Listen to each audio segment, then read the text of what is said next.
तो चलिए स्टार्ट करते हैं हमारे पास ग्रहवें नंबर का चैप्टर चरक सूत्र स्थान का।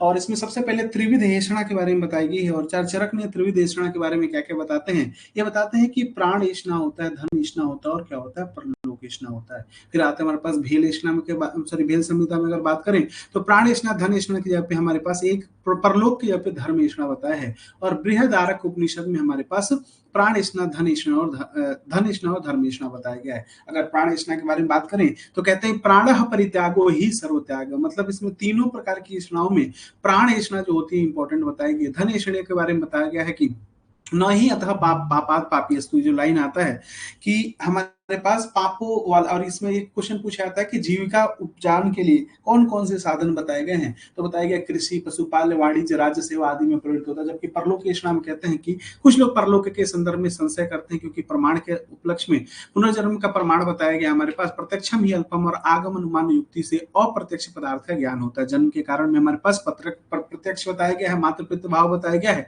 स्वभाव बताया गया है, पर निर्माण और यद इच्छा बताया गया है, मतलब यूं ही हो जाता है।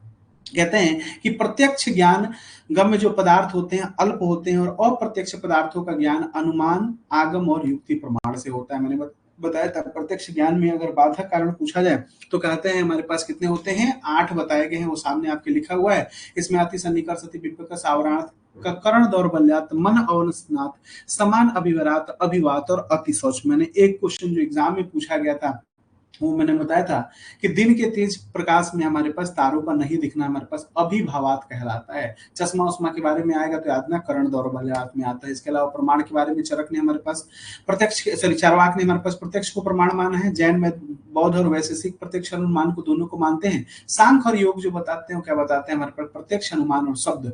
न्याय दर्शन जो होता है ऊपर का 3 मानता है, इसके साथ उपमान बताता है। और प्रभाकर और मीमांसा जो है अर्थापत्ति को ऐड किया है। वेदांत ने अभाव को ऐड किया है। पौराणिक ने हमारे बताया था पराठा खा के ऐस करिए, तो एति और संभव को ऐड किया है। तांत्रिक जो है हमारे पास चेष्टा और परिशेष को, और जैमिनी जो है हमारे पास प्रतिभा को ऐड किया है।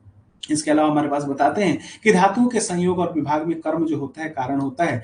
जन्म का कारण यदि इच्छा है, यह मत किसका होता है, तो ये नास्तिकवादी का मत होता है, तो ठीक याद रखना। और एक लाइन बोला गया है कि नास्तिकता से बड़ा कोई भी पाप नहीं होता है। आयुर्वेद में जो सबसे सर्वाधिक प्रयुक्त होने वाला प्रमाण होता है वो आप्तोपदेश होता है। कहा गया है कि सर्व पदार्थ के सत और असत की जो परीक्षा हमारे पास की जाती है, 4 प्रकार की हमारे पास परीक्षा बताएगी। प्रत्यक्ष, अनुमान, आप्तोपदेश और युक्ति। आप्तोपदेश क्या होता है, रजस्तमोभ्याम निर्मुक्तः तपो ज्ञान बलेन वा एषः त्रिकालम मलम ज्ञान वाहतम सदा आप्तः शिष्टा विबुद्धा तेषः वाक्य असंशय। में लाइन पूछा था किसके लिए कहा गया, आप्तोपदेश के लिए। प्रत्यक्ष क्या होता है भाई, आत्म इंद्रिया मनो अर्थानाम सन्निकर्षः परिवर्तते ततः व्यक्तः तदात्मत्वे बुद्धि प्रत्यक्षम सा निवर्तते। और मैंने बताया कि इंद्रियार्थ संयोग के बारे में तो 6 तरह के हमारे पास बताए गए हैं।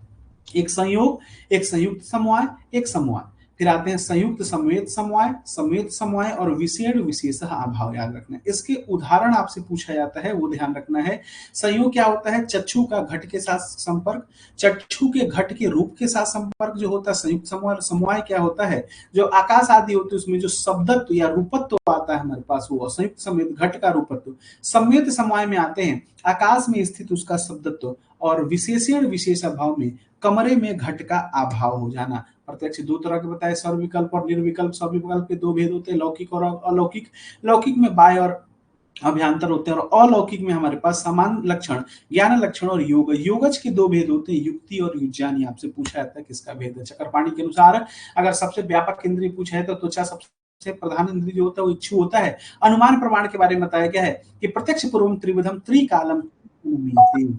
इसके अलावा हमारे पास चरकोत्त अनुमान प्रमाण अगर न्याय दर्शन के अनुसार देखा जाए तो कहते हैं हमारे पास सामान्यतः दृष्ट शेषवत पूर्वत और पूर्वत होता है। जो सामान्यतः दृष्ट होता है उसको हम लोग क्या कहते हैं, वर्तमान कालीन कहा जाता है। और जो हमारे पास शेषवत होता है उसे भूतकालीन कहते हैं, और पूर्वत जो होता है उसको भविष्यकालीन कहा जाता है। तर्क संग्रह ने एक और बताया है कि स्वार्थानुमान और परार्थानुमान। और परार्थानुमान के लिए मैंने बताया था 5 अवयवों की आवश्यकता होती है।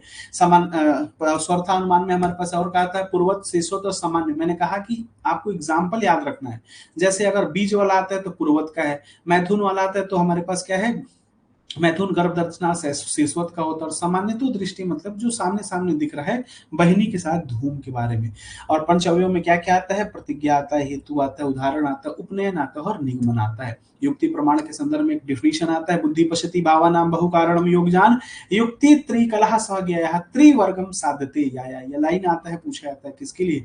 और दो डिफिनेशन बताया गया कि जल कर्षण बिजु ऋतु संयोग, और एक हमारे पास मंथ मंथ वाला जो आता है ये युक्ति प्रमाण में आता है। टोटल हमारे पास 8 ऐषणाएं बताई गई, सॉरी 8 त्रिक बताए गए हैं, जिसमें ऐषणा हम लोगों ने पढ़ ली, उपस्थम, आहार, स्वप्न और ब्रह्मचर्य।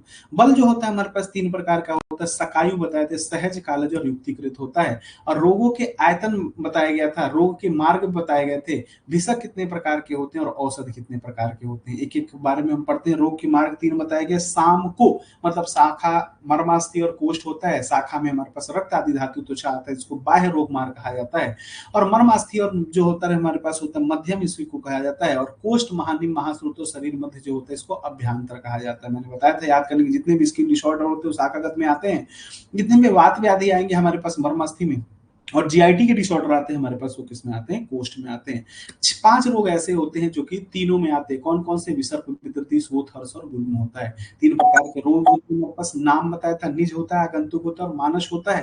कहता है कि मानस रोगों की चिकित्सा में कह रहा है कि मानस प्रतिभैषज्यम त्रिवर्ग अनवेक्षणम होता है। और त्रिवर्ग के लिए बताया गया धर्म, अर्थ, काम का विधु पूर्वक पालन करना। 3 प्रकार के वैद्य, छद्मचर, सिद्ध, साधित और वैद्य गुणयुक्त होते हैं। छद्मचर किसे कहते हैं? कि जो हमारे पास वैद्य समान पात्र, औषध, पुष्प, पल्लव देखने से जो भिषक शब्द को प्राप्त करता है उसे छद्मचर कहते हैं। जो कोई श्रीमान, यशस्वी, ज्ञानवान, सिद्ध पुरुषों के नाम का दुरुपयोग करके वैद्य की उपाधि प्राप्त करता है वो हमारे पास सिद्ध साधित होता है। और जो आयुर्वेद शास्त्र का ज्ञाता हो, साथ ही अन्य शास्त्रों का भी जानकार हो, उसे हमारे पास कहते हैं वैद्य गुणयुक्त कहते हैं। औषधि 3 प्रकार के, देव व्यापाश्रय, युक्ति व्यापाश्रय और सत्वज है। देव व्यापाश्रय में हमारे पास क्या होता है? ये मंत्र, औषधि, मंगल, बल्ले, उपहार, होम, नियम, प्रायश्चित, उपवास याद रखिएगा, देव व्यापाश्रय में आता है। जबकि युक्ति व्यापाश्रय में आहार और औषध की योजना की जाती है। और सत्वजय में क्या होता है? हमारे मन को अहित चीजों से हटा दिया जाता है। 3 प्रकार की औषधि और बताई गई। अंतः परिमार्जन, बहि परिमार्जन क्या होता है? शस्त्र प्राणिधान होता है। कहते हैं कि रोग पहले छोटा होता है, अगर उसकी चिकित्सा कर देते तो ठीक होता है। जैसे जैसे रोग बड़ा होता है तो हमारे पास क्या होता है? चिकित्सा करने में कठिनाई होती है। इसी के साथ 12वां नंबर का चैप्टर जिसका नाम है वात कला कली अध्याय, और वात के गुण और दोष के बारे में बताया गया यहाँ पे। और यहीं पे संभाषा परिषद हुआ। सूत्र स्थान में जो संभाषा परिषद हुआ 1, 12, 25 और 26 में। शरीर स्थान में जो हुआ 3 और 6 में। और सिद्धि स्थान में 11वें चैप्टर में संभाषा परिषद हुआ फल मात्रा सिद्धि में। यहाँ पे 8 ऋषि के सहित 8 प्रश्न है। संभाषा परिषद का जो मेन टॉपिक था वात था। वात की कला मतलब गुण और वात के दोष के बारे में यहाँ पे बताया गया। सबसे पहले आते हैं हमारे पास प्रदेश के रहने वाले कुछ, इन्होंने वात के गुण बताए। कौन कितने? 6 बताए। रुक्ष, लघु, शीत, दारुण और खर और विशद होते हैं। वात के प्रकोप का कारण कुमार सिरा भारद्वाज बताते हैं और कहते हैं कि समानो गुण अभ्यासा नाम धातु नाम वृद्धि कारणम। वही वात का शमन के बारे में बताते हैं कामकायन जो कि बहलिक प्रदेश के रहने वाले हैं। और कहते हैं क्या? कि प्रकोप विपर्य ही धातु नाम प्रसूनम कारणम इति। और समन और कोप की प्रक्रिया जो बताने वाले थे वो बडीस धामार्गो थे। इसी के साथ वात के हमारे पास कर्म बताने वाले राजश्री वायुर्विद थे, और इन्होंने वात के चतुर्विद कर्म बताए थे। क्या बताया था? कि कुपित शरीरगत वायु का लक्षण, अकुपित शरीरगत वायु का लक्षण, कुपित अशरीरगत वायु और अकुपित अशरीरगत वायु के बारे में मैंने बहुत अच्छे से तरीके से बताया था। कि सबसे पहले आपको फंडा इसका क्या पकड़ना है कि यह शारीरिक है कि लोक है। जब आपको शारीरिक और लोक पता चल जाएगा तब इसको डिफाइन करना कि अच्छा वाला है कि बुरा वाला है। जैसे कुपित शरीरगत वायु, हम लोग कहते हैं हमारे पास क्या रहे कि वायु यंत्र तंत्र धर नियतः प्रेरणता च मनसा सर्व इंद्रियाणाम उद्योजकम सर्व इंद्रियाणाम अभिबोड़ा सर्व धातु विहुकर संधान करह शरीर और प्रवर्तको वाच। ये हमारे पास शरीरगत है, और शरीरगत में हमारे पास कैसा होना चाहिए? अकुपित होना चाहिए। भले वहां पे कुपित लिखा है उसको बना लेना, वो कैसा है? अकुपित होता है। और क्या कहता है? हर्ष उत्साह की योनि, हमारे पास वही अग्नि, वही वायु होगी।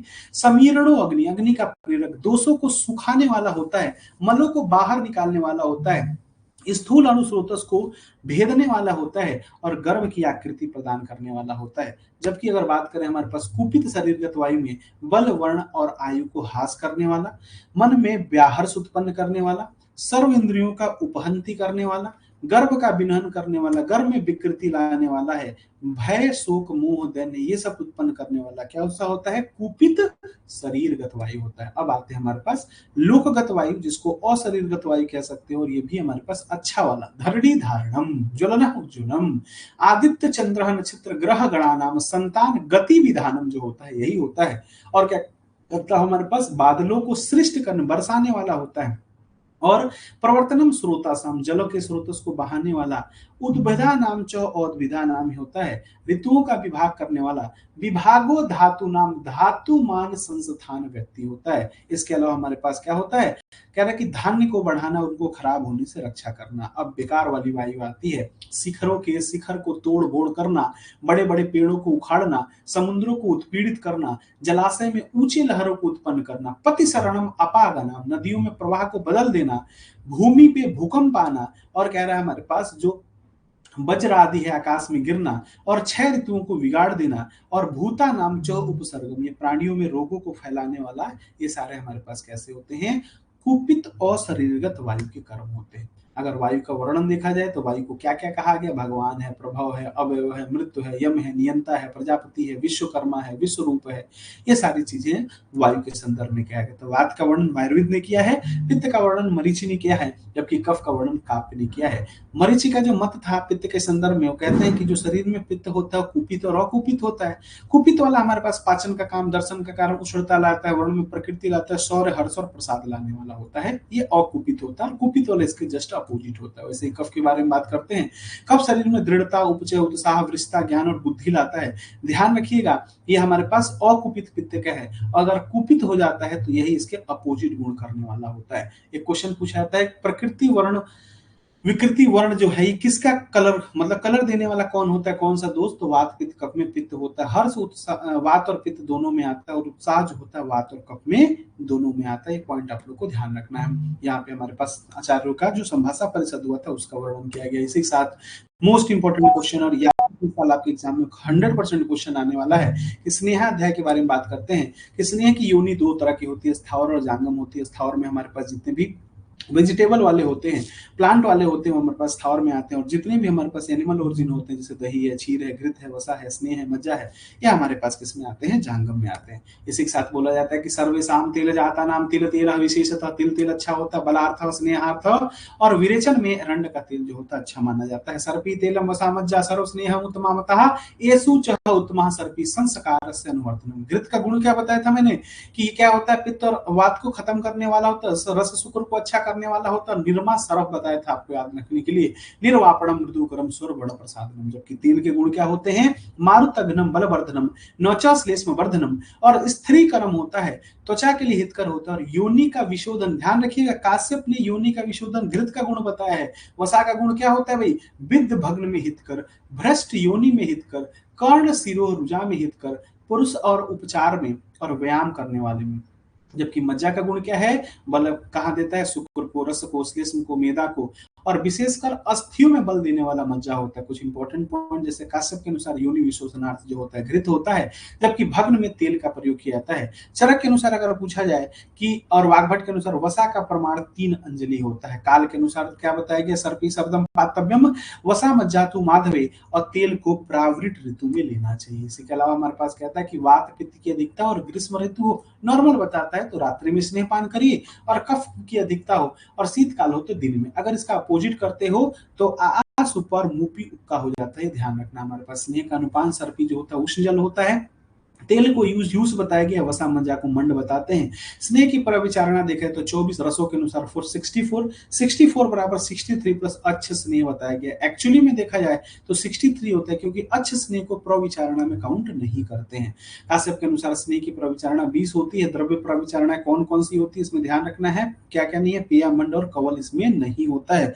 अच्छ स्नेह प्रविचारणा में नहीं आता है। जबकि अच्छे पेय के बारे में बात करते हैं, यह एक प्राथमिक कल्पना है। स्नेह की अगर जीर्ण की मात्रा बताई गई, प्रधान मात्रा अहोरात्रि में, एक दिन में जो होता है, मध्यम मात्रा और हर्ष मात्रा जो होता है अर्ध दिन में होता है। वाग्भट ऐसे ही कहते हैं 8 4 2, कहता है कि 3 घंटे से भी कम में पचती उसे हर्षस्वी मात्रा कहते हैं वाग्भट के अनुसार। सुश्रुत के अनुसार स्नेह की 5 मात्राएं होती है, कौन कौन सी होती है, 12 9 6 ऐसे करके बताया था उन्होंने, 24 होता है। 12 होता है, 9 होता है, 6 होता है और 3 होता है।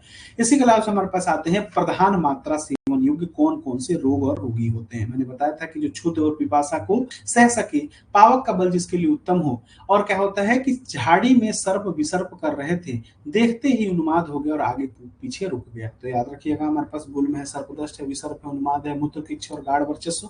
प्रधान मात्रा सेवन के लाभ अगर देखा जाए तो दोषा अनुकर्षणी मात्रा होती है, ये सर्व मार्ग अनुसारिणी होती है और नया नया क्या करने वाली होती है, पुनर्नवकारी शरीर इंद्रिय चेतसा होती है। मध्य मात्रा हमारे पास क्या, स्फोट पीड़िका कंडूपामा होता है। ये हमारे पास प्रमेय कहते हैं कुष्ठ आदि पर मध्यम वार, याद रखिएगा, क्या तो कुष्ठ में देते हैं हमारे पास मध्यम, मतलब मध्यम मात्रा होता है, और पर मतलब प्रमेय होता है और वात रक्त होता है। ये मध्यम मात्रा मंद विभ्रंसा करने वाली होती है, ध्यान रखना। और कहते हैं हमारे पास नौचा बल जो अति बलहारिणी सुखे च स्नेहति और शोधनार्थ प्रयोग किया जाता है। हर्ष मात्रा क्या होती है हमारे पास, वृद्ध बालक और सुकुमार में प्रयोग किया जाता है। सुखोचित होता है, रिक्त कोष्ठ में इसका प्रयोग किया जाता है। और इंपॉर्टेंट है मंदाग्नि। और लास्ट में एक लाइन बताया था मैंने, जति का याद रखिएगा, जो से ज्वर में, अतिसार में और हमारे पास काश में प्रयोग किया था। आवाज नहीं आ रही क्या? हर्ष मात्रा स्नेह के लाभ अगर देखा जाए तो कहता है कि निरह बाधा होती है, कहता है कि स्नेहन करने वाली, बृंहण करने वाली वृक्ष होती है और हमारे पास बल्ले होती है। फिर आते हैं हमारे पास अगला पॉइंट, घृत पानी के निर्देश के संदर्भ में किसको पिलाते हैं कि वात प्रकृति के इंसान हो, वातज पित्तज विकार होते हैं, इसमें हमारे पास आती है। और कहता है चक्षु कामा, पुष्टि कामा, प्रजा कामा, मतलब जिसमें कामा काम आएगा उसमें हमारे पास मामा हो जाएगा। फिर कहता है दीप्ति, ओजः, स्मृति, मेधा, अग्नि, बुद्धि, इंद्रिय, बलबुद्धि। इसके अलावा हमारे पास तेल पान का अगर निर्देश दिया जाता है तो क्या कहता है कि तेल पान कहाँ कहाँ करवाना चाहिए, तो तेल पान के बारे में बताया गया कि जिसमें के शरीर में श्लेष्मा और मेद बढ़ा हुआ हो और जो इंसान चलता हो तो उसका सारा बॉडी पार्ट हिलता रहता हो, वात व्याधि से पीड़ित हो। और मैंने बताया था कुकुना का तेल याद रखिएगा, कृमि कुष्ठ, क्रूर कुष्ठ और नाड़ी व्रण से पीड़ित मान करते हैं। वसापान क्या बताया था, महान और बलवान लोग अपने रक्त और रेतस को वश में रखते हैं। तो वात आतपौषः शुष्क रेतः रुधिरः निष्पीतः कफमेतसः अस्थि संधि शिरोरुजा कोष्ठ महारुजा, याद रखिएगा। बलवान मारुतम ऐसा खानी आवृतम तिष्ठति, और अग्नि का बल जिसका ज्यादा हो। मज्जा सेवन का निर्देश बताया गया है कि क्रूर दीप्ति क्लास में घास से वार्ता करती है, तो क्रूर से हमारे पास यातना क्रूर कोष्ठ होता है। दीप्त होगा, दीप्त अग्नि होता है। क्लेश शाह होता है और घास से घस मरा होता है, और वार्ता से वार्ता होता है। ये मज्जा सेवन का निर्देश बताया गया। जबकि स्नेह का प्रकर्ष काल देखा जाए तो स्नेह अधिक से अधिक हमारे पास 7 दिन तक और कम से कम 3 दिन में 7 में हो जाता है। स्नेहन योग्य व्यक्ति कौन है, जिसको शोधन कराना हो, जिसको स्वेदन कराना हो, जो रुक्ष हो, जो वात विकार से पीड़ित हो, उन्हें हम लोग स्नेहन का प्रयोग करते हैं। स्नेहन के अयोग्य कौन कौन से होते हैं, एक बार आप जरूर देख लेना। सम्यक स्नेहन का लक्षण हम लोग देखते हैं, पुरीसा गर्तितम रुक्षम वायु प्रगुण मृदु पत्ता खरत रक्षम च गात्रस्य स्निग्ध लक्षणम। तो ये लाइन याद रखिएगा हमारे पास, वात अनुलोमनम दीप्त अग्नि वर्चस्निग्धम असहत्तम मार्दव स्निग्धता च अंगे स्निग्धा नाम उपजायते। तो ये थोड़ा सा याद रखिएगा, ये अस्निग्ध का लक्षण नहीं है। ये किसका लक्षण होगा, ये हमारे पास सम्यक स्निग्ध का लक्षण होगा। और अति स्निग्ध में हमारे पास अपोजिट हेडिंग चेंज हो गया, इंटरचेंज हो गया है। पांडुतः गौरवम जाड्यम पुरीस आस्य विपक्वता तंद्रा अरुचि उत्क्लेश स्याद अति स्निग्ध लक्षणम। ठीक है, आपको थोड़ा सा देख सकते हो। स्नेहन के पूर्व जो होता है हमारे पास कुछ सेवनी पदार्थ बताया गया, द्रव्य है, अनाभिसंधि है, न अति स्निग्ध संकीर्ण भोजन नहीं करना चाहिए। संसमन स्नेह का पान कह रहा है कि अन्न काले, अन्न भूख लगने पे करना चाहिए। संसमन जो होता है हमारे पास अन्न धन जी मन भी करके याद किया था। संसमनार्थ स्नेह, संशोधनार्थ स्नेह, अन्न काल में संसम स्नेह, और संशोधन जो होता है आहार जब पाचन हो जाता है तब इसका प्रयोग किया जाता है। स्नेहपान के बारे में क्या कहता है, उष्णोदक उपचार करना चाहिए और ब्रह्मचर्य का पालन करना चाहिए और रात्रि में सोना चाहिए। छपास है जिस इंसान का 3 दिन में ही स्नेहन होता है मृदु कोष्ठ होता है, और जिसका 7 दिन में होता है उसे हम लोग क्रूर कोष्ठ कहते हैं। मृदु कोष्ठ के लिए बताया गया है कि हमारे पास क्षीर से, गुड़ से, इक्षुरस से, इन सबों से विरेचन होता है, उसे मृदु कोष्ठ कहा जाता है। और कहता है कि हमारे पास क्रूर कोष्ठ में ग्रहणी का उल्बत होता है, और कहता है जिसका अग्नि बढ़ा हुआ हो, पित्त बढ़ा हुआ हो, ऐसे व्यक्ति को यदि स्नेह पान कराएं तो स्नेह अग्नि द्वारा पच जाने पे धातु क्षीण होने के बाद तृष्णा का निर्माण करता है। तो तृष्णा के बारे में हमारे पास क्या कहता है, स्नेह का अगर अजीर्ण हो तो चिकित्सा क्या करते हैं, सबसे पहले वमन कराते हैं, शीतोदक का पान कराते हैं, और फिर रुक्ष अन्न पान खिला के वमन करा देते हैं। फिर कहता है हमारे पास आम दोष युक्त पित्त में घृतपान अगर करते हो, मतलब तो क्या होता है हमारे पास, घृतपान संपूर्ण शरीर को, पित्त को, रंग को राग देता है, ध्यान रखना, और संज्ञा व स्रोतों को नष्ट करता है। स्नेह व्यापक चरक के अनुसार अभी 19 पढ़ोगे, सारंगधर के अनुसार 18 होता है। सारंगधर के अनुसार अगर पंचकर्म का व्यापक पूछा है तो 15, और स्नेह बस्ती पूछा जाए तो 6 होगा, ये ध्यान रखना है।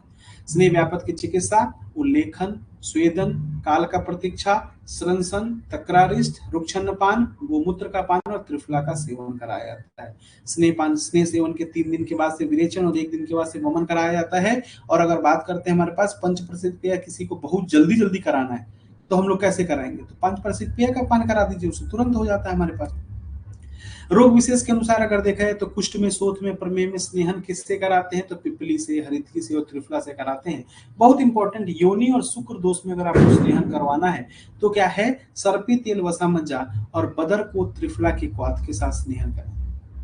फिर आते हैं हमारे पास लवण के बारे में। लवण का गुण बताया गया, अभिसंधि और उच्च सूक्ष्म उष्ण व्यवहारी होता है। स्नेह लवण के साथ प्रयोग करने से शीघ्र ही स्नेहन करने वाला होता है। कहता है जिस प्रकार एक मिट्टी के ढेले पर शीघ्रता से डाला हुआ जल उसकी भली भांति गीला किए बिना ही वो बह जाता है, उसी प्रकार शीघ्रता के सेवन किया हुआ स्नेह शरीर से बिना मल के साथ निकल जाता है। तो ये 13 नंबर का चैप्टर हुआ। हमारे पास आते हैं हमारे पास 14 नंबर स्वेद अध्याय, और कहता है कि स्वेद अध्याय जो है वो किसके लिए है, वातज कफज रोग, ऐसे रोग जो केवल स्वेद से साध्य, उन्हीं पूरे प्रकार के वातज कफज रोग के लिए नहीं है, ध्यान रखना। हमारे पास स्नेहन के बाद स्वेदन से क्या लाभ है भाई, मूत्र और पुलिस का संचार स्नेहन स्वेदन करने से ठीक हो जाता है। स्वेदन की प्रशंसा बताई गई कि जिस प्रकार हमारे पास एक लकड़ी है, उसको अगर तेल उसमें लगा दिया जाए, स्वेदन करिए तो आसाम से जिधर चाहे उधर उसको मोड़ सकते हैं, वही स्वेदन की प्रशंसा बताएगी। स्वेद की भेद हमारे पास वातज कफज रोगों में रुक्ष स्निग्ध और रुक्ष स्वेद करते हैं, वातज रोग में स्निग्ध स्वेद करते हैं और कफज रोग में रुक्ष स्वेद करते हैं। अगर अमाशयगत होता है तो हमने बताया था ARS याद रखिएगा, पकवासगत तो उसको उल्टा कर लीजिएगा। अमाशयगत में रुक्ष पूर्व स्वेद किया जाता है।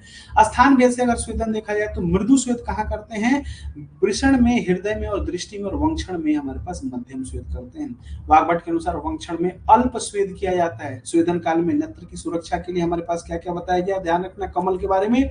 और अगर हृदय के बारे में बात करते हैं तो हम उसमें मुक्ता मणि के बारे में बताया गया था। सम्यक स्वेदन के क्या लक्षण है, शीत शूल विपर में स्तंभ गौरव निग्रह संजाति मार्दों में, ध्यान रखना है। स्वेदन का अतियोग क्या होता है, पित्त प्रकोप मूर्छा च शरीर सदनम तृष्णा दाह स्वर अंग दौर्बल्यम अति स्वेदस्य लक्षणम। तो अति स्वेदन से पित्त का प्रकोप होता है। वाग्भट के अनुसार पित्त और रक्त का दोनों का प्रकोप होता है।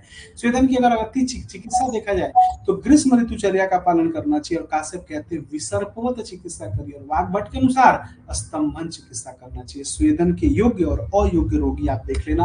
पिंड स्वेद में जो द्रव्य होते हैं, नाड़ी स्वेद में जो द्रव्य होते हैं, उनका प्रयोग कहाँ किया जाता है, ये पूछा जाता है। और पिंड स्वेद के द्रव्य वातज और कफज का पकड़ सकते हो। वातज में हमको स्नेह मिल जाएगा और कफज में हमारे पास मैक्सिमम चीजें रुक्ष मिल जाएंगी। पिंड स्वेद का द्रव्य जो होता है प्रस्तर और संकर में, और नाड़ी स्वेद के द्रव्य का उपयोग जो होता है परिसेक और अवगाह में किया जाता है। उपनेश स्वेद के बारे में बात करें तो उपनाश युद्ध में चर्म का, कोसेक और विक साटक का प्रयोग किया जाता है। कहता है कि रात्रि में बांधा गया उपना दिन में खोल देने से दाह नहीं होता है। फिर आते हैं हमारे पास स्वेद की संख्या। चरक के अनुसार अग्नि स्वेद जो होता है 13 होता है, निराग्नि स्वेद जो होता है हमारे पास 10 होता है। सुश्रुत के अनुसार स्वेद का प्रकार 4, वाग्भट के अनुसार 4, काश्यप के अनुसार बालकों में जो स्वेद होता है 8 प्रकार के, हरित में स्वेद के 7 प्रकार होते हैं, और भेल के अनुसार स्वेद के जो प्रकार होते हैं वो 8 ही होते हैं। अगर बात करें हमारे पास तो संकरो, प्रस्तरो, नाड़ी परिसेको, गानम, जेनताको, अस्मग्नम, करसु पुटी भी कुंभिच, कूपो होलाक इति एतः स्वेदयन्ति त्रयोदशा। ये ध्यान रखना हमारे पास। कितना तेज डीजे चला रहे हैं, एक मिनट।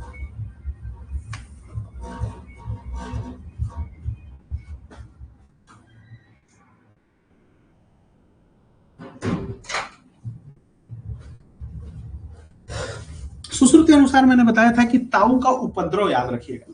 ताप स्नेह और उष्म स्वेद जो होता है हमारे पास कफग्न होता है। उपनाह जो होता है वातग्न होता है। द्रव्य स्वेद का प्रयोग कहाँ करते हैं, हमारे पास पित्त संश्लिष्ट में क्या किया जाता है। अनअग्नि स्वेद जो हमारे पास कहते हैं मेद आवृत वात में पूछा जाता है कि सुश्रुत के अनुसार अनाग्नि स्वेद या हमारे पास निराग्नि स्वेद कितने होते हैं, 8 स्वेद। एक क्वेश्चन पूछा जाता है कर स्वेद और अर्म में मिलता है। अंगुली से स्वेद हमको कृमि रोग में करते हैं, और बालुका से पोटली स्वेद जो होता है हमारे पास आम वात में। नाड़ी स्वेद में ये 3-4 पॉइंट यही याद रखना है। नाड़ी स्वेद की जो लंबाई होती है उसमें नाड़ी की लंबाई 1 व्याम या अर्ध व्याम होता है। नाड़ी 2-3 जगहों पे मुड़ी होती है, हाथी के सूंड की आकृति की होती है, नाड़ी का मूल 1/4 होता है और नाड़ी का अग्रभाग जो होता है 1/8 होता है। परिसेक के बारे में बात करते हैं तो परिसेक में वर्षूणिका आता है, वातिका वातिकोत्तरा नाम याद रखना। जंताक्ष वेद में हमारे पास क्या होता है, हेमंत ऋतु में इसके घर का जो दिशा होता है पूर्व उत्तर दिशा में होता है, जो भूमि होती है कृष्ण मधुर और सुवर्ण युक्त होती है, जलाशय से घर की दूरी 7 से 8 अरतनी होती है। जंताकुटी का उत्सेद और वित्सार जो होता है 16 अरतनी होता है, और कूटागार के बीच में जो हमारे पास जो बनाया जाता है चबूतरा वो चतुष्किस्कु मात्र का होता है। ये पॉइंट आप लोग को ध्यान रखना है। करसु में याद रखना हमारे पास क्या है, जो अपना खटिया रहेगा उसके नीचे खोद देंगे। कुंभी में क्या होता है हमारे पास अर्धभागम त्रिभागम होता है, और कूप में क्या होता है जितना आपका शयन वाला है उसके दुगुना जो होता है हमारे पास वेधन करते हैं। कुटीश्वेद में क्या आता है अन उत्सेद वित्तसार वृत्ताकार लोचनम और हसंतिका आता है, ध्यान रखिएगा। और होलाक में दीपिका आता है, ये भी ध्यान रखना है। निराग्नि स्वेद 10 होते, व्यायाम मुष्णम सदम गुरु प्रावरण क्षुधा बहुपानम भय क्रोध उपनाह आह आतप। स्वेद के 3 द्वंद्व बताए गए हैं हमारे पास। कौन कौन से हैं हमारे पास, स्निग्ध और रुक्ष, एकांग सर्वांग और साग्नि और निराग्नि। पूछा जाता है कि स्वेदन के बाद क्या नहीं करना चाहिए, तो व्यायाम का सेवन नहीं करना चाहिए, ध्यान रखना है हमारे पास। फिर आते हैं हमारे पास अगला पॉइंट 15वां चैप्टर उपकल्पनीय अध्याय। उपकल्पनीय अध्याय में हमारे पास संभार संग्रहण द्रव्यों के बारे में बताया गया है। आतुरालय कहते हैं कि दृढ़ निवात प्रवात एक देशे होता है, और एक मैंने लाइन बताया था आपको याद रखिएगा, सर्वकर्मणा सिद्धि अरिष्टा करके आएगा तो यहाँ पे आता है। व्यापक के बारे में हम लोग वमन विरेचन के संदर्भ में अगर बात करें तो अग्निवेश की शंका थी कि तुल्य भवति ही ज्ञान अज्ञान इति, मतलब कुछ फर्क नहीं रहता है ज्ञान और अज्ञान में। तो अत्रे कहते हैं कि दोष औषधि देश काल बल और शरीर आहार सात्व सत्व प्रकृति और आयु की अवस्था का भेद इतना सूक्ष्म होता है ना डॉक्टर साहब, कि अत्य अल्प बुद्धि वाले भी इसकी चिकित्सा कठिन कर्म हो जाता है। तो याद रखना संशोधन के पूर्व परीक्षा भाव 9 होते हैं। वमन में जो रोगी होता है कैसा, सुखोषित, खाना पचा हुआ हो, सिर से स्नान किया हो। वमन द्रव्य क्या होता है, मधु मधुप संधव फाड़ित होता है। मदन फल की कषाय मात्रा कितना दिया जाता है, प्रति पुरुषम उपेक्षितानी। और कषाय के उपरांत क्या होता है, कषाय पान के उपरांत 1 मुहूर्त की हम लोग क्या करते हैं, का प्रतीक्षा करते हैं। वमन विधि में बताया गया है कि लोचा लोम हर्ष है तो दोष चल दिए हैं, कुच्छी में आद्यमान तो कुच्छी में आ गए हैं। हल्लास आज से मतलब ऊर्ध्वमुखी होकर स्वेद हो गया तो दोष का प्रविलियन हो गया। रोगी की स्थिति जो होती है जानुषम होती है। और परिचारक बताते हैं ललाटह परिग्रह, नाभि का पीड़न करना चाहिए, पिष्ट का क्या करना चाहिए, मर्दन करना चाहिए। वमन के अयोग के लक्षण क्या बताया था हम लोगों ने, अप्रवृत्ति या केवल औषधि निकलना, विभ्रंश के साथ विबंध होता है। अति योग में फेनिल रक्त चंद्रिका उपमन और वातज विकार होते हैं। पश्चात कर्म में पाणीपात का प्रक्षालन करते हैं, 1 मुहूर्त आश्वासन होता है। और धूमपान क्या होता है, स्नेहिक वैरचनिक और उपशमनी होती है। संसर्जन क्रम में हम लोगों ने पढ़ा था कि मंड पूर्वी सुखोष्ण यवागु का प्रयोग 1, 2, 3 काल में मैंने बताया था। लास्ट में हमारे पास 7वें दिन जो होता है 2 प्रसरित ओदन का सेवन करना चाहिए। 4, 6, 8 याद रखिएगा। जघन्य, मध्यम और उत्तम शुद्धि में अगर मात्रा पूछे तो 1 प्रस्थ, 1.5 प्रस्थ और 2 प्रस्थ होता है, ये ध्यान रखना है। तो अगर विरेचन की बात करते हैं तो विरेचन में हमारे पास 1 अक्ष 1 कर से 1 तौला याद किएगा। बस याद रखिएगा वमन के बाद से धूमपान कराते हैं, लेकिन विरेचन के बाद से धूमपान नहीं कराते हैं। और वमन विरेचन के उपद्रव जो बताए गए हैं वो 10 बताए गए हैं। इसमें हमारे पास प्रधान शुद्धि होता है तो 12 अन्नकाल, मध्यम में 8 अन्नकाल और हीन शुद्धि में 4 अन्नकाल का प्रयोग किया था। संशोधन का लाभ, ये रेफरेंस पूछा जाता है। मलापहम रोगहरम बलवर्णस प्रसादनम पित्वा संशोधनम सम्यक आयुषा युजते चिरेम। और विरेचन के सम्यक योग होने में क्या क्या निकलता है, तो पहले विट निकलेगा, फिर पित्त निकलेगा, कफ निकलेगा और अनिल निकलता है। और सुश्रुत कहते हैं नहीं, पहले मूत्र, पुरीस, पित्त, औषधि बीच में आ जाता है, याद रखिएगा। मदन फल का संग्रह जो होता है पुष्ण या आसुनी मृग से नक्षत्र में करते हैं। इसका सिनोनिम्स हम लोगों ने पढ़ा था कल ही। कराट, राण, पिंडीतक और फल और श्वसन होता है, पिंड फला बताया था। और ये सबसे बेहतरीन होता है वमन द्रव्य में। क्यों? क्योंकि ये क्या होता है हमारे पास अनअपायित्वात होता है, मतलब ये उपद्रव कम करने वाला होता है। इसके अलावा हमारे पास इसका भावना द्रव्य क्या होता है, घृत, दधु, मधु और पलल होता है। वमन के योग चरक के अनुसार 133, सुश्रुत के 31। इसकी कषाय की मात्रा देखा जाए तो प्रतिपुरुष उपेक्षितानी, पिपली की मात्रा अंतरनक मुष्टि, और इसकी पुष्प की मात्रा जो होती है 1 प्रकुंच होता है। इसका बॉटनिकल नेम हमारे पास रंडिया स्पाइनोसा रूबिएसी फैमिली का। और इसका जो एक्टिव केमिकल कंस्टिट्यूएंट होता है वो सेपोनिन होता है, एक तरह का ग्लाइकोसाइड्स होता है।